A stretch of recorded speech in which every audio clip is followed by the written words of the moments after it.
Hello everyone, আমি পৌশালী চলে এলাম আরও একটা নতুন ভিডিও নিয়ে। কিছুক্ষণ আগে তাসনিয়া ফারিনের একদম নতুন প্রোডাকশন হাউস ফোরিং ফিল্মসের তরফ থেকে একটা মিউজিক ভিডিও ড্রপ করা হয়েছে। গানটার নাম হচ্ছে মন গলবে না। এই গানটা গাইছেন তাসনিয়া ফারিন এবং ইমরান মাহমুদুল। কেমন লাগলো এই পুরো প্রজেক্টটা? 4 মিনিট 20 সেকেন্ডের একটা মিউজিক ভিডিও, আমরা রিভিউ করি। চলো একদম দেরি না করে ভিডিওটা শুরু করা যাক। ভিডিও নিয়ে পরে কথা হচ্ছে, আগে গানটা কেমন হয়েছে সেটা নিয়ে কথা বলি।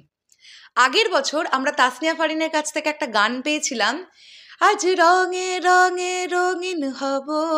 ওই গানটাও খুব মিষ্টি একটা গান ছিল। এই গানটাও খুব মিষ্টি একটা গান।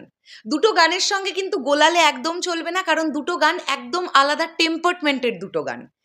এই গানটা যদি আমরা দেখি, এই গানটা স্টোরিটা কি? এই গানটা স্টোরিটা হচ্ছে তাসনিয়া ফারিন কোনো একটি ছেলেকে ভালোবাসতো, সেই ছেলেটি কিন্তু তাসনিয়া ফারিনকে ডিচ করেছে।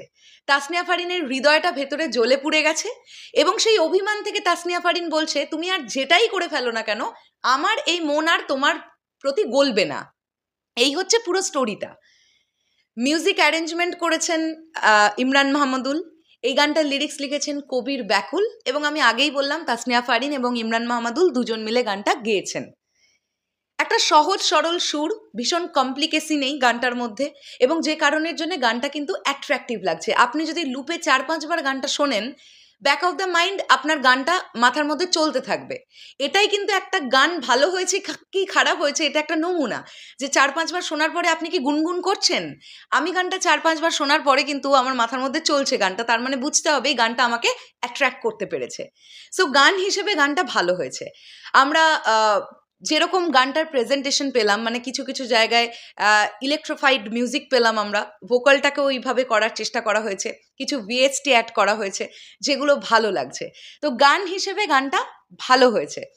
এইবারে যদি আমরা ভিজুয়াল নিয়ে কথা বলি, আমি তাক লেগে গেছে আমার, এত প্রিমিয়াম কোয়ালিটির প্রোডাকশন হয়েছে, মানে প্রোডাকশন কোয়ালিটি এত প্রিমিয়াম হয়েছে, খুব ভাল লেগেছে।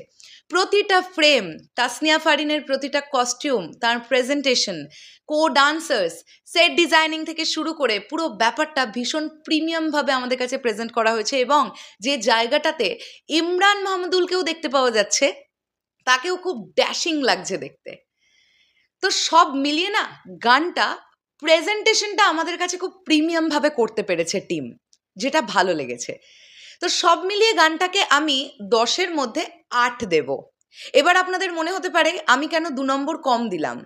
বেটার হতে পারতো আরও 2-একটা জিনিস, যেমন এই একদম ডান্সের যেটা হুক স্টেপটা ছিল, তোমার জন্য না না না না না না না না না না না, হুক স্টেপটা আরেকটু বেটার হতে পারতো, আরেকটু অ্যাট্রাকটিভ হতে পারতো। আর একটা জিনিস আরেকটু বেটার হতে পারতো, যেটা আমার জন্য ওয়ার্ক করেনি, অন্য মানুষের জন্য ওয়ার্ক করতেই পারে, সেটা হচ্ছে গানটার এক একটা পোর্শন যখন কমপ্লিট হচ্ছে তখন একই লাইন 2 বার করে বলছে, তোমার জন্য আমার মন গলবে না, আবার জাস্ট একই সেম লাইনটাই উল্টোভাবে একটা শব্দ এদিক ওদিক করে দিয়ে পরের লাইনটাই সেমভাবে বলছে। তো সেটা নিয়ে যদি আরেকটু ভাবা যেত আমার মনে হয় ভালো হতো। তো সব মিলিয়ে আমি 10-এর মধ্যে 8 দিলাম এই প্রজেক্টটাকে। অবশ্যই শুভকামনা রইল ফোরিং ফিল্মসের জন্যে, তারা আরও ভালো ভালো প্রজেক্ট আনুক। ডেফিনেটলি এই গানটা আমার ভাল লেগেছে। আপনাদের কেমন লেগেছে যারা শুনেছেন অবশ্যই কমেন্ট করে জানাবেন। টাটা।